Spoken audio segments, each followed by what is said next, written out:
Hey, what's up, you guys? So, this video, I know that it's early. I know that the game basically just came out literally a week ago. But these are things that I feel really should be implemented. I'm optimistic. I'm hoping that, given how serious NRS went all out, like for this game, for the story, the graphics, the gameplay, everything, I'm hoping that these are things that they already took into consideration, that they're already currently working on. But if they're not, then I mean, hopefully this gives it perspective and hopefully this circulates enough. So I understand that in the past, like when it comes to my content, I haven't always had the best approach, but I realize now that I actually am very passionate about gaming, and I guess like over time in general, like as a whole, like with people in its entirety, like with time you gain experience, and with experience you gain perspective. And from my perspective, at least from what I've noticed now, is that it's a lot easier, or it's a lot more tolerable and more digestible, for people to hear critiques or to hear problems and issues laid out when it's not done in such a aggressive manner, or in a demeaning manner. So this is a sincere, genuine effort to not do that, but at the same exact time, not to sugarcoat and not to neglect and ignore blatant issues, that are apparent with the game itself. So overall, I feel relatively happy with it overall, like ish. I finally started playing a few matches, and I will upload them. I'll actually show some clips, like I just started playing. I didn't have access to the beta because I was very, very unhappy with MK11. That in itself is sort of a whole topic for another day, but it's very abundantly clear when you actually analyze MK11 through its entire longevity. It's very blatantly obvious that it was designed for casual play. It was meant for casuals altogether. It was meant for you to not know much, walk in, get some good results, make it look hype because you landed down 2 and now you did 30%. Like it was designed for that. Same with like the fatal blow mechanic. So I'm going to be breaking all of this down as to things that I truly do believe are going to actually hurt the game in the long run, because they were the exact things that hurt MK11. This game actually looks incredibly promising, and it has a really, really phenomenal roster, and the meta, like it actually looks like it can have a massive amount of potential, and a really, really good run altogether. So this video itself and what I'm trying to break down and explain is really a means of trying to illustrate what the issues are going to be, what the issues currently are, and suggested changes, that will hopefully, steer it in a better direction as a whole. So one big thing, like a really, really big default thing, is the training room itself. If in previous titles, literally every NRS title, basically after MK9, legit every single one, Injustice 1, MKX, Injustice 2, even MK11, whenever you got into the move list, you were able to actually highlight the moves themselves. You were able to actually mark up to 10 attacks, whether it's a string, a normal, a special, a cameo, whatever the fuck, that it could be, whether it's a trait, if it was like Injustice, it didn't matter. You can actually literally jot down, like you could put a star next to the move, up to 10, and then when you exited the screen, it showed up on the screen, so that you don't need to keep on jumping back in. What is that input? What is that string? What's that special? You didn't need to keep on doing all these extra steps. I'm very confused as to why this staple within NRS games is not in this one.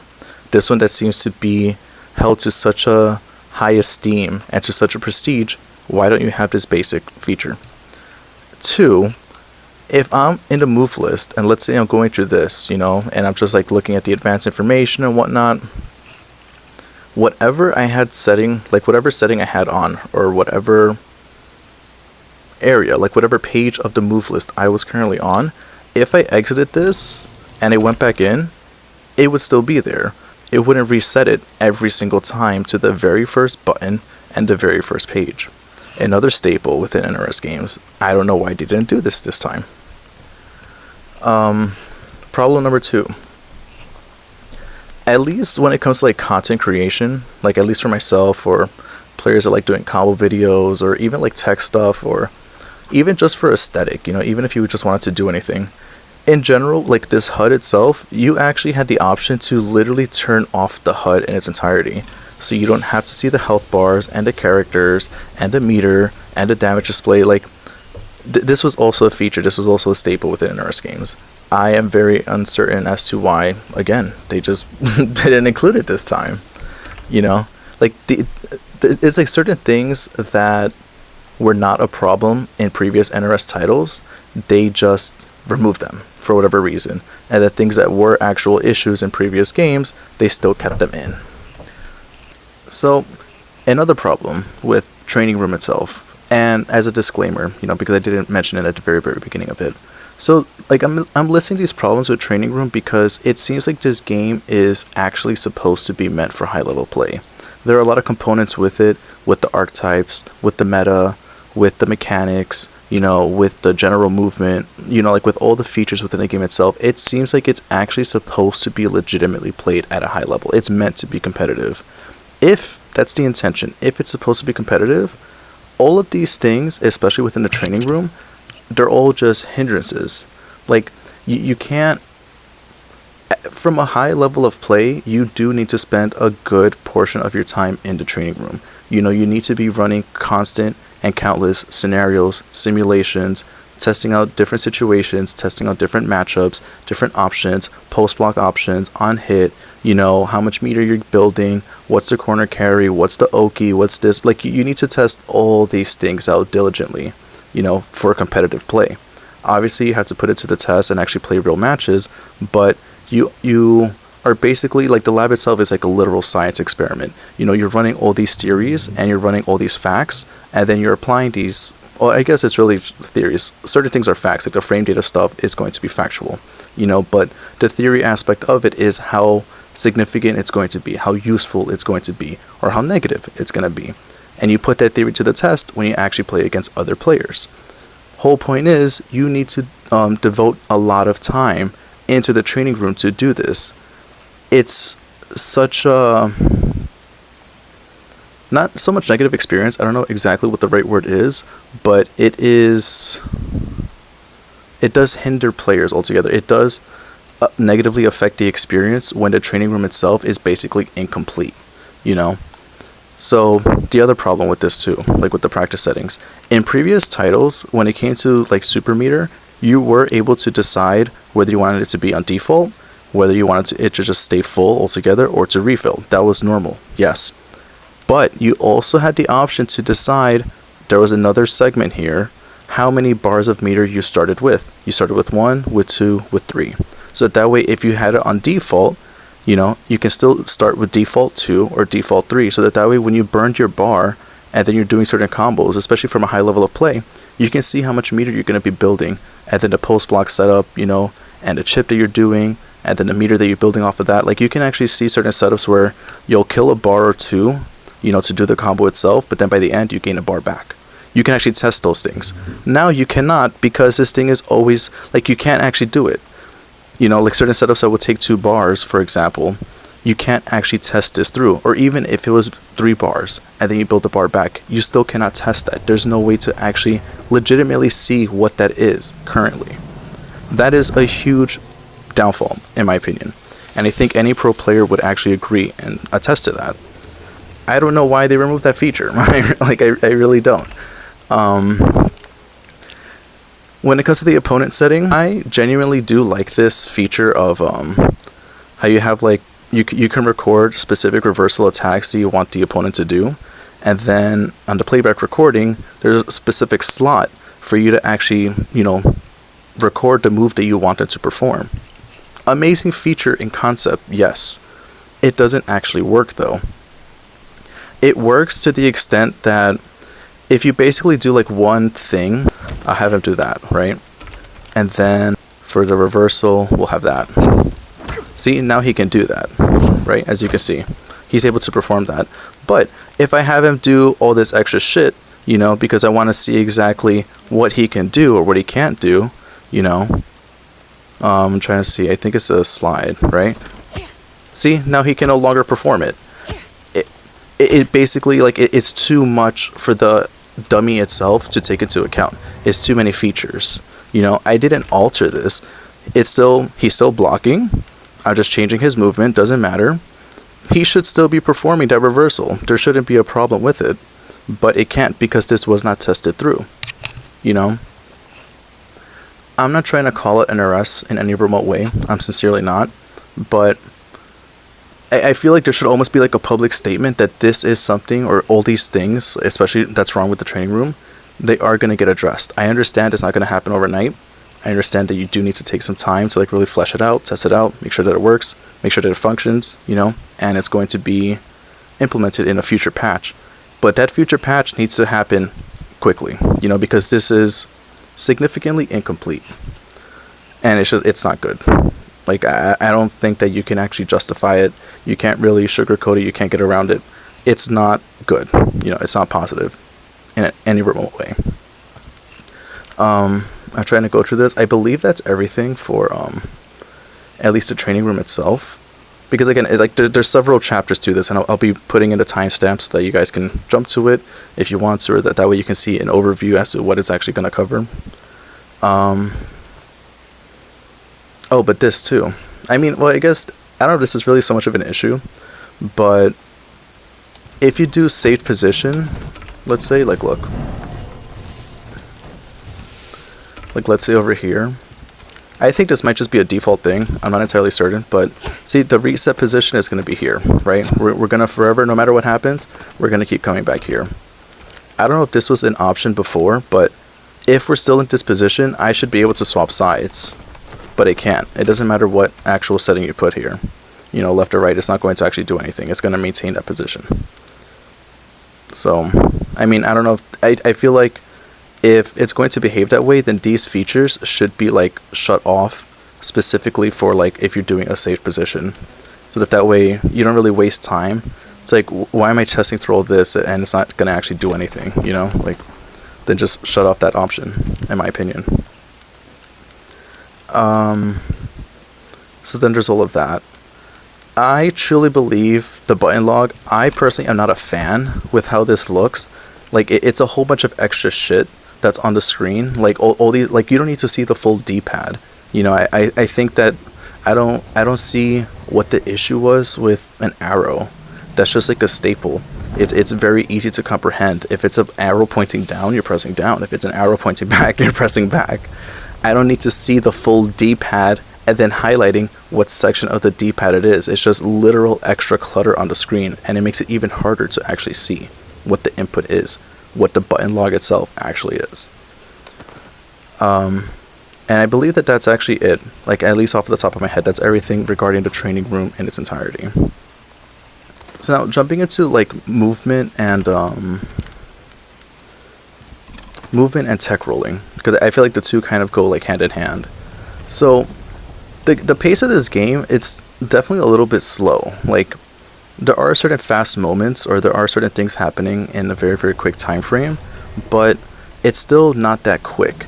If you can go through my channel, like, especially like recent uploads, you know, obviously Injustice 2, it's a dead game, you know, but because I was able to invest so much time into it, like within the necro scene itself, or like the necro play of the game itself, you can actually now see what Injustice 2 looks like at a legitimate high level, actually fleshed out, years invested in it, you know, hours invested in it, thousands of hours realistically. You know, you can actually see what the game was fleshed out to fully operate as. And you can find those videos, especially recently, like the past couple of months. If you go through my uploads, you know, you'll find those matches. You can see like Wonder Woman, high level play, Enchantress, Poison Ivy, Black Canary, Harley, you know, against a whole variety of different matchups. But you'll be able to actually see how those characters are supposed to operate and how they were intended to really operate at that high level, you know. And when you actually see that, you see just how fast-paced the game actually truly is. This game doesn't feel like it has a capacity to actually go as fast, which isn't inherently a bad thing, you know? Like, it doesn't have to be the same meta, it doesn't have to be the same speed, that's fine. But the thing is, it's like the biggest thing is, this is a staple within fighting games, and it seems to me like they really thought that they were doing something with MK11. Whoever was the mind behind MK11, whoever really wanted all those mechanics and features to really be in play, it seems like they really want to still try to make it work. It doesn't work, you know. not to be a sourpuss, not to be a Debbie Downer or anything like that. It just does not. You know, it's coming from the perspective of somebody that doesn't actually understand fighting games at a competitive high level, and they're just trying to theorize what should be in there and what should not be. These are simply features that should not be encouraged. These are things that just they don't work. They're not a part of it. You know, it's kind of like, just think of a game of chess. You know, like it operates how it's supposed to be. It functions. You have your pawns at the front, and then you have your different pieces in the back. No, you cannot just introduce another random piece that can just teleport to different locations. It doesn't work that way. Like, it's ironclad. It behaves a specific way for a specific reason. That specific reason being, when it comes to knockdowns, there are hard knockdowns and then not hard knockdowns. Not hard knockdowns, you can tech roll. You know, on default, in every single fucking fighting game, you can just roll away. You know? That's the perk of using a hard knockdown. You go for those specific setups, you know, or even soft knockdowns because they're just so advantageous. You know, you'll still go for them just because you get the advantage, you know? The thing is, it'll basically alter the timing. So what I'm trying to illustrate with that is, see, if I hit him like this, let me turn off his waking up and all of this. And see, this too, this was also in previous training rooms, kind of jumping back a little bit, but like a quick insert. Every time I reset it, he wouldn't just keep on jumping immediately. There would be like a pause. He would be standing next to me for a moment, and then he would jump. Like, he doesn't just jump immediately every single fucking time. You know, like, it's very annoying to try to test things, because then he had to backdash, wait for him, and then test things. It's a whole extra step, extra time that is just, it's not necessary. Like, this was never a thing in previous titles. I don't understand why it is now. But the thing is, if I hit him like this in previous titles, right there when he hit the ground, he could roll away, so that way he can regain the space. Fighting games, at their core, it's all about winning your space itself. You know, like, that's just the name of the game. It's all time and space. You're trying to contest the space, and you're trying to win that area, and you do so by being meticulous with the time frame of your attacks and the frame data of the attacks. It's ultimately, every single thing, the core of it is time and space. And whoever is the better master of time and space is the one that's going to be winning. That's literally just that's how it operates at a high level. So you don't always want to be next to the opponent, especially if the opponent hit you and they knocked you down. Just like in real life, just like in a fight, if somebody knocks you down, you do not want to be right next to them as they're running up to you again, because then they're going to keep on beating you up, essentially. You know, it's the same exact concept in a virtual reality. You know, if I hit him like this, like with the straight shot, he can roll away. So then I had to waste time to basically move in, or I have to take that time to just like set something else up. But in this game, because everything is a hard knockdown, he's just there. Like no matter what you connect, look, I knock him down, I'm plus 41. You know, like, I'm literally hard knockdown plus every single thing is a hard knockdown. I think this is the dumbest mechanic. MK11 introduced this, and it was clear it's for casuals, because the thing is, at a high level of play, at a very accelerated level of play, you have to be super on point with this, and you have to be knowledgeable what is a hard knockdown and what is not, you know. And whenever you take like any kind of straight hit, especially if it's like in a really, really fast interaction, you have to be on point so that way you still don't lose advantage, you don't lose positioning. You know, like, you can regain your space, you can tech roll, you can set up, you know. But it required you to be very diligent. It required you to be knowledgeable. It required you to be fast, you know, like with your inputs. It seems, in theory, it seems like whoever introduced this concept for MK11 felt that it was too difficult for the casual player base to do this. If your game is intended for high-level play, you can't do something like this, you know? And then I'm going to go into Fatal Blow later on, and it's the same exact concept with that. Like, these are just very, very silly changes that, if you truly felt like it's necessary, or you do believe that there has to be almost like a casual mode for players, then design a casual mode for your casuals, you know, where you turn this feature on, you play these matches, and then the game operates this entirely different way. There's no tech rolling, you know, you don't have to worry about meter, you get your fatal blow if you take enough damage, you know, because these are things that you don't have to consider. These are things that you don't have to lab, you know, you don't have to be mindful of. It just default just behaves this way. That's it. No extra mental, you know, discipline has to go into it. No extra inputs, nothing. It's just there. You know, if they really felt like that was necessary, then they should have just done that itself. You know, just develop a casual mode and leave it at that. But that's just like a big thing, because Like I'll show some matches and I'll probably do like a little voiceover over that. But that was what I was noticing, was just that it's like any little hit. Like if I get hit by like a high, you know, like let's say like the opponent's jumping, I get hit like that. I shouldn't have to take all of their pressure afterwards because every single hit is a hard knockdown. Like that should, to me, that's crazy. You know, like that's just unheard of, in my opinion. Like I don't agree with it. I don't think that it's a good mechanic whatsoever, and I truly believe like that's actually what makes certain characters that we've been seeing, you know, that are considered like the top 5, that is what's making them so strong, is the fact that you connect anything and with whatever the fuck it is that you want, and it's just a plus 40 knockdown, a plus 60 knockdown, every single thing, you know? Like this, for example, I'm gonna make him stop doing this, but, you know, I released a Sindel combo video, and several things ended like this, where she's able to cancel into the Inspire. And the thing is, it's very guaranteed. Like, you can look at the frame data, I'm still plus 15 after this, and that's why I performed those combos, and that's why I'm doing it.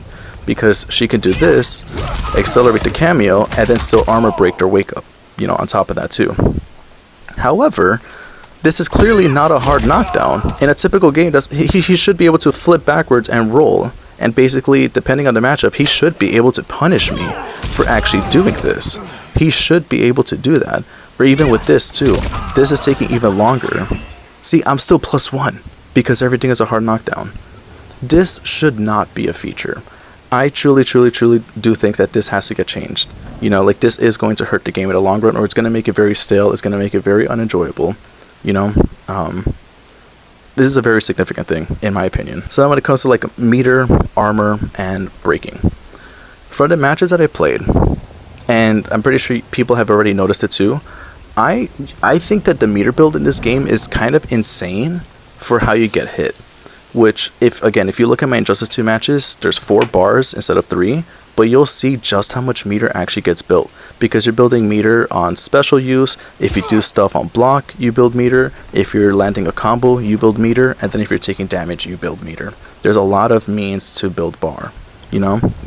And when all these components are constantly happening, and then especially when it's intentional, there's going to be a huge influx of meter that gets built.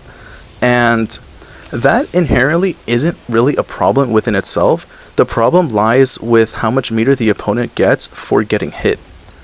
I've said this before, I will always say this, and I truly do believe like this has to resonate within the FGC. You should not get rewarded for getting hit. You should get rewarded for getting hit if you're smart about it. If you planted a trap, if you're going for a very calculated trade, you know, where you anticipate to take the hit because you're going to get some mileage out of it. Not in the sense of, oh, I'm just making a stupid mistake and then I get 2 bars out of it because I made a mistake. And now I can turn the tide because those 2 bars, oh look, now I get meter. Oh look, now I can meter burn my special and get this massive fucking combo. You know? You should not be getting all this reward and mileage for getting hit. That was your mistake. That was your error. Or you guessed wrong and you got opened up. That's still on you, you know? Why are you getting rewarded? Why are you rewarding players for that? That doesn't make any sense. How is that high level if you're constantly keep rewarding them for making mistakes? There's nothing high level. There's no way that you can reason with that. So my thing is, I think that you should basically build half the amount of bar that you currently build for getting hit. I'll perform a combo so that you can see just how much meter is actually getting built. So she actually has a lot of screen carries, so what I'm going to do is just put them on this side so that way you can just see. So there's just a basic combo, right, that she's doing. But look, he's already almost at a bar. Look, like, I just got excited and that's why I dropped a combo. But look, he's already almost at a bar. For taking, what, 20%? You know? Look, like, what is this? 23%, you know? So now if he does something on block, let's say that was just a straight hit, that was just a conversion, you know, just like an anti-air, air-to-air conversion. That's all that I was able to get. He still is gaining that. Let's say I land this, getting even closer, right? Just from a couple of hits. And then if he does something on block, now he builds himself that extra meter. So now he gets himself that bar that he actually needs without actually having to work for it. All that he worked for that bar was literally connecting a string on block. And he got himself a bar. At the expense of getting hit, yes, but depending on the matchup, depending on the momentum and depending how it sways, and how it fluctuates, that stray hit that he now gets, or that hit confirm that he gets from this bar that he literally did not earn, he could turn, he took 25%, or he took 30%, but now he's able to dish back 50. That's not remotely fair. You can't justify that. And the only reason why it behaves that way is just because characters are building too much bar for getting hit. It shouldn't work that way.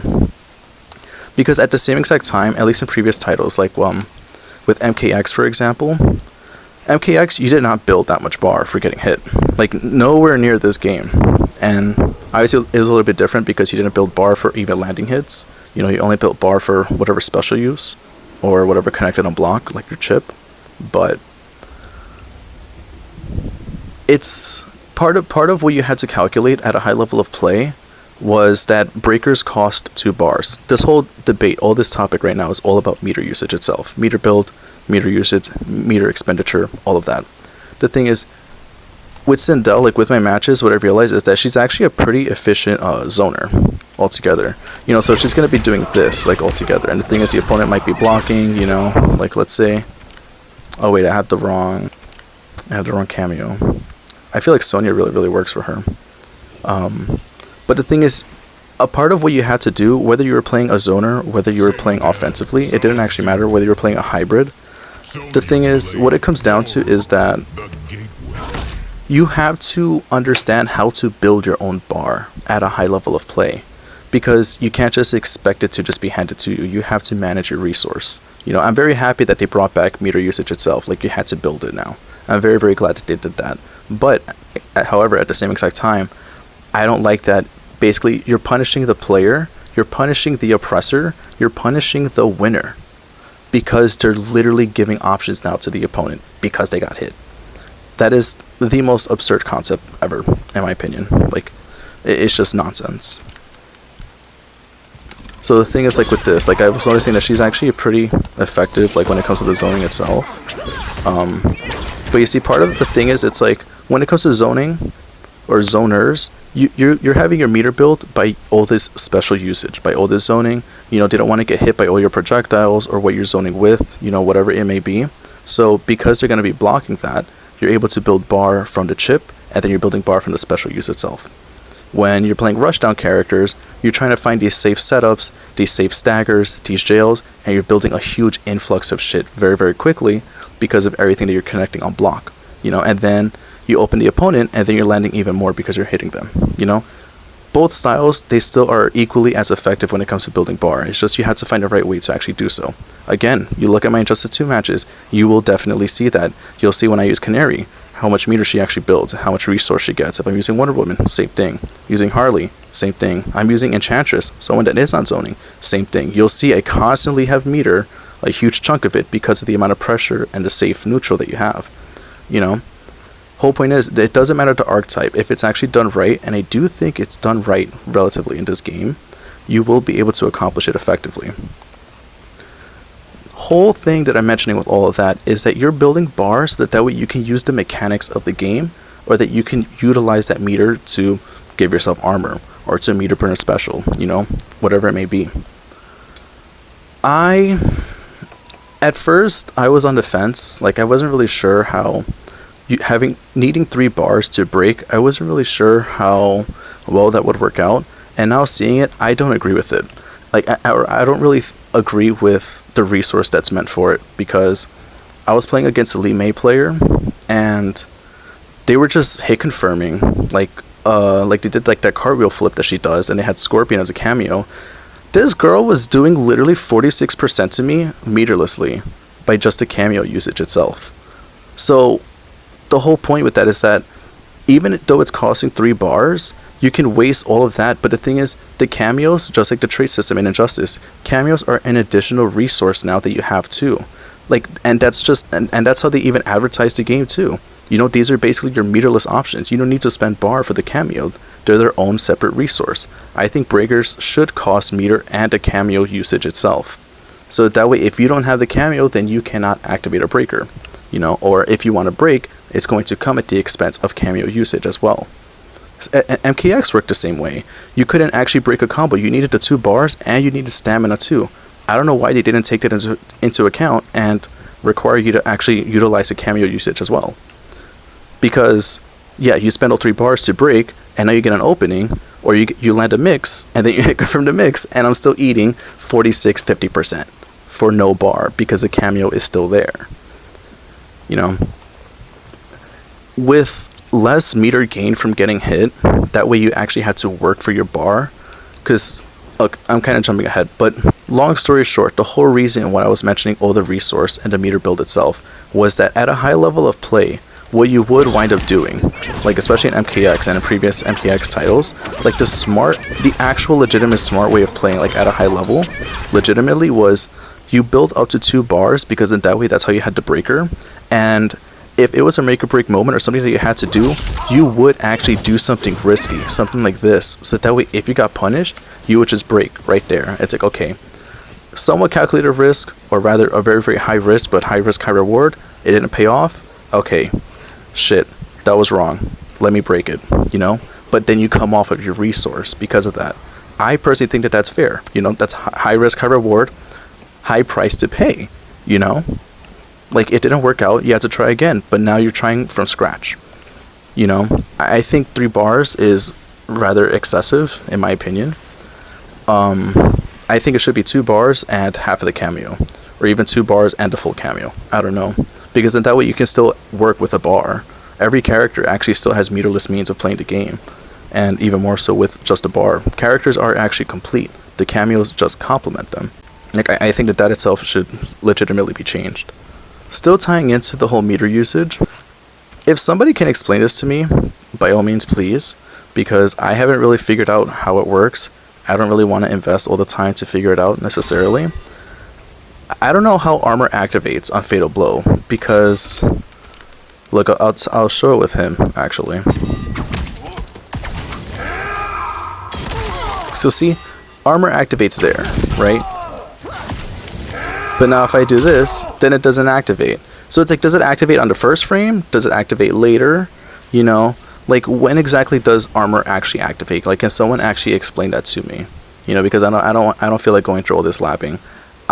In general, I express my grievance with MK11, but the thing is, my issue, the ultimate problem with Fatal Blow, same with the whole breaker system itself. So look, I'm going to show this actually. So let's say we're starting from scratch, right? Let's say we're just starting at as default. Let's say I connect a hit, you know, whatever. You know, and I'm doing all of this. You know, I'm playing well. I'm doing what I'm supposed to do. Why am I giving him resource? You know, like, that's just absurd. Why am I giving him this? And then I connect this, and now look, I give him a fucking super on top of that too.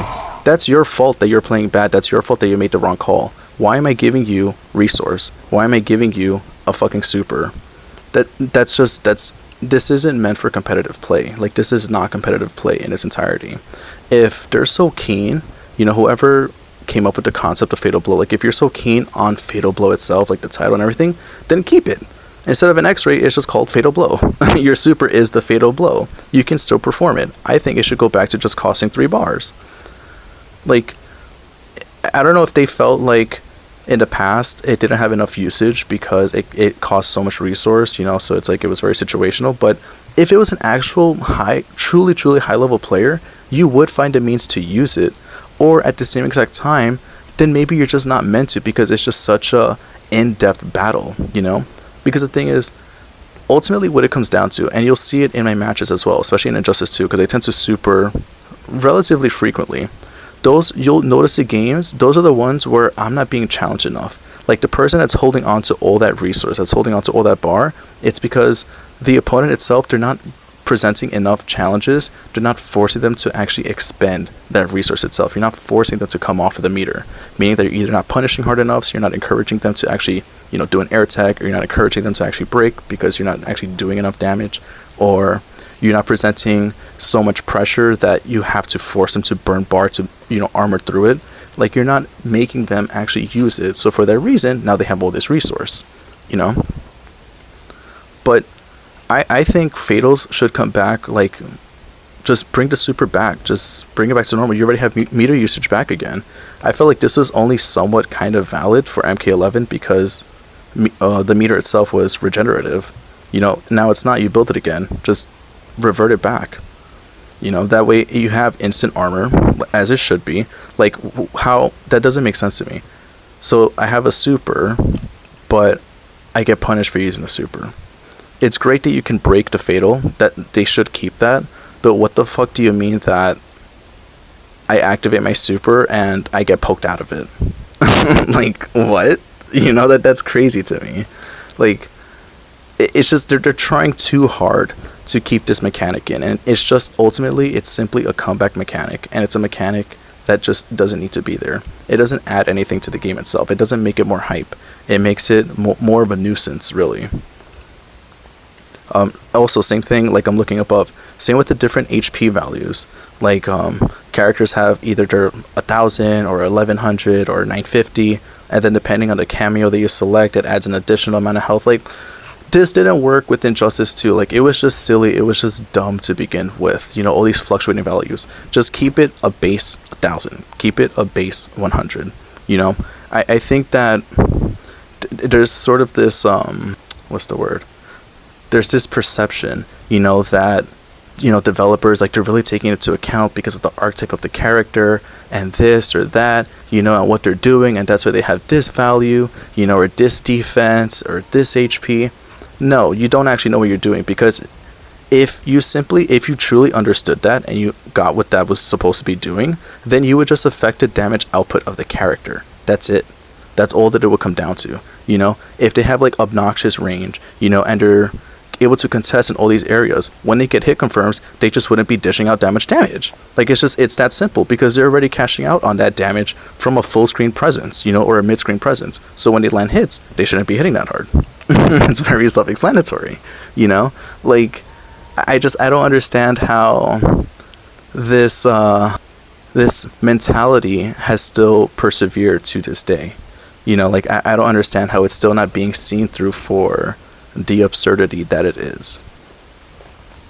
And now, so shockingly, flawless block doesn't seem to be that much of an issue in this game for the most part, in the sense of, it's interesting because you can actually flawless block anything realistically, which is very different. I have to check how it works on on checks and stuff like that. I like that there's no flawless block reversal.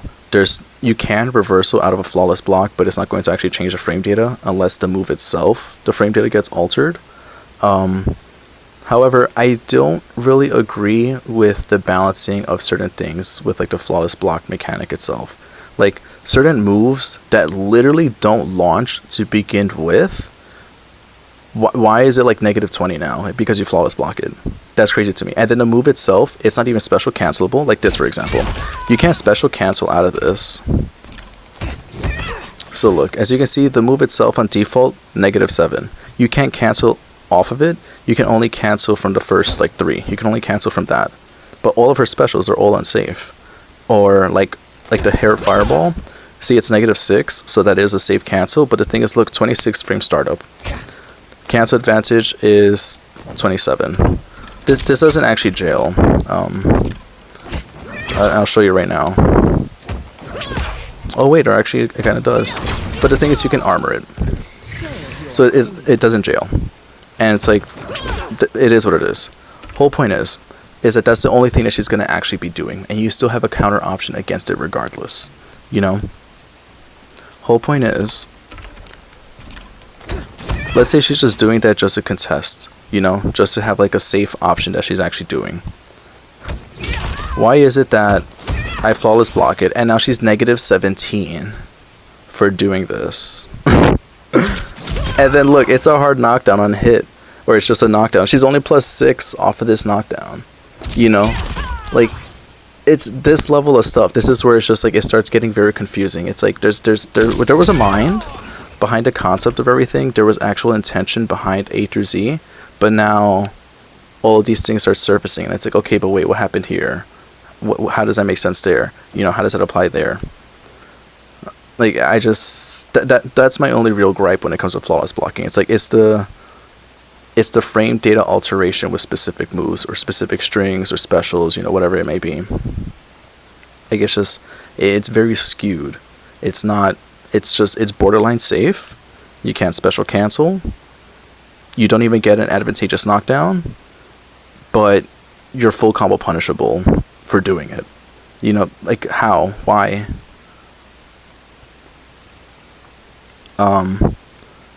But at least from what I've seen with flawless blocking, that's really my only critique about it. I do like how it operates this time around, because I think that, so I've noticed that a lot of players, they are like, they're talking about certain characters being like so top because it's like, oh my god, like look at the pressure that they do, you know, and the mix and the mind game and everything. I don't know if people are aware, you can actually literally flawless block every single thing in this game. Like, you can flawless block literally whatever string does. Like, it's a matter of whether you can do something about it or not afterwards, you know. But the thing is, you can actually flawless block every single thing in the game, every single pressure sequence. You can literally flawless block every single hit of it, so that you can take the least amount of chip possible. Like, you can actually do that. Like look at this, for example. Like, see, as you can see, like, I didn't start flawless. There is no actual gap in this, but you can flawless block it. Same with this.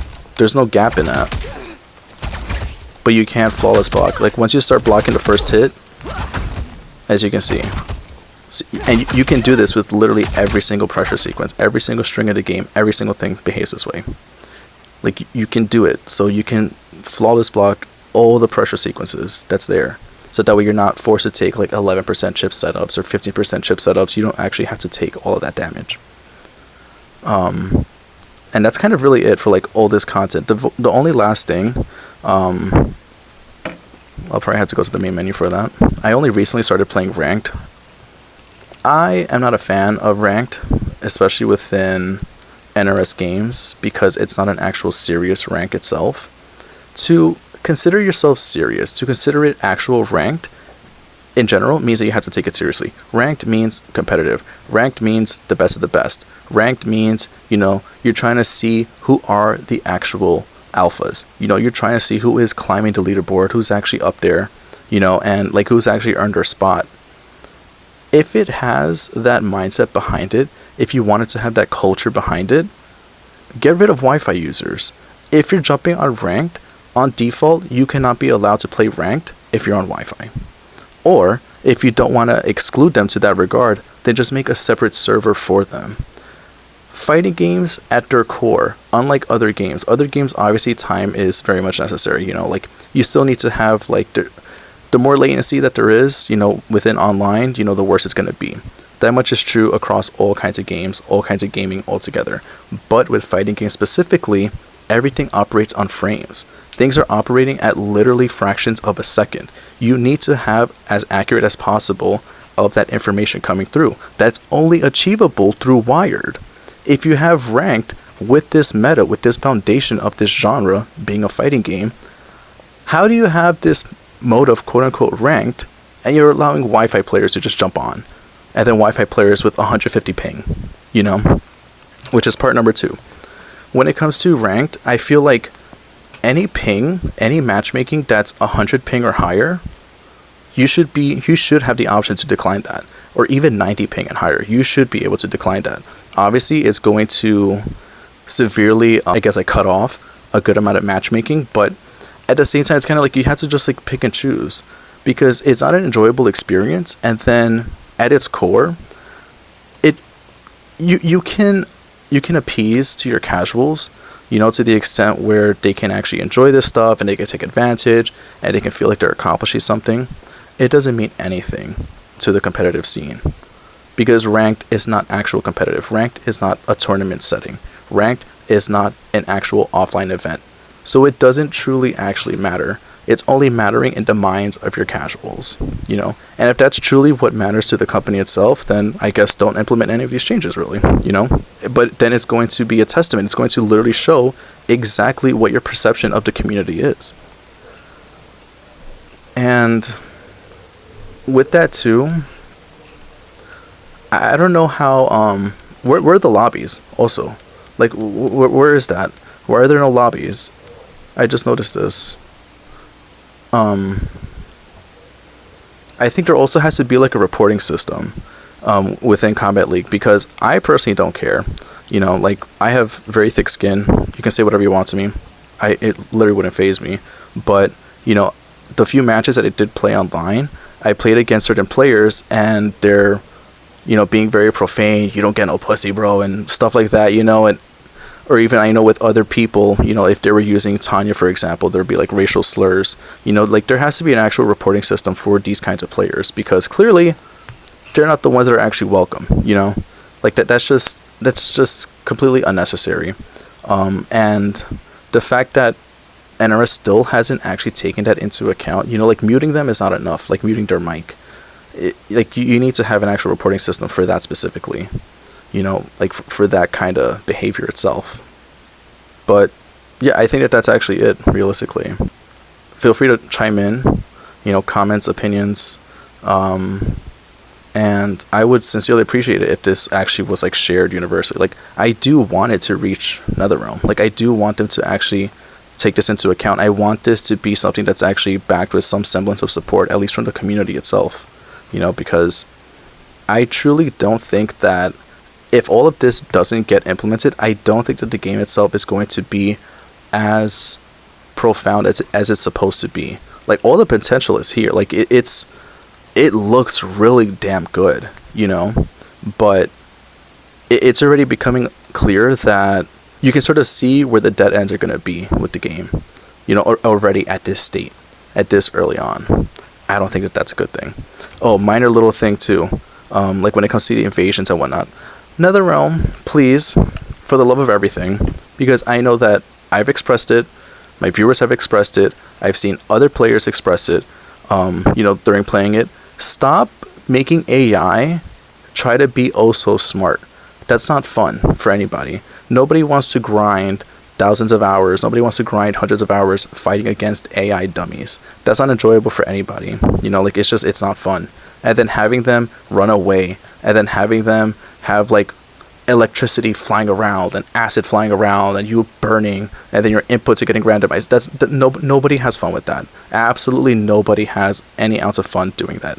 It's just a chore. It's a nuisance, because we're only doing that just to get the cosmetic. Telling you now, that's the only sole reason why any player is actually going through this nonsense. It's just to get the reward at the end of it. We don't want to actually endure it in the first place. Like, just consider this. It's absurd. Like, why am I doing a 9-frame attack and then the opponent is responding our reaction with instant armor? You know, like, it doesn't make sense.